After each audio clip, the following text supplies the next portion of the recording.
Let's check out this retro PIFCO drink mixer.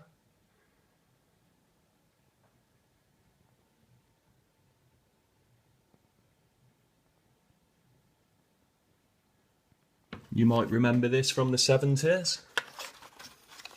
Let's have a look at it.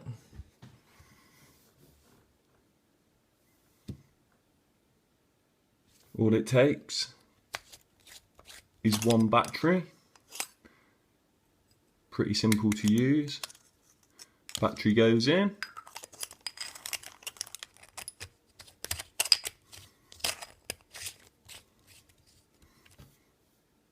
And to use, you just press the button.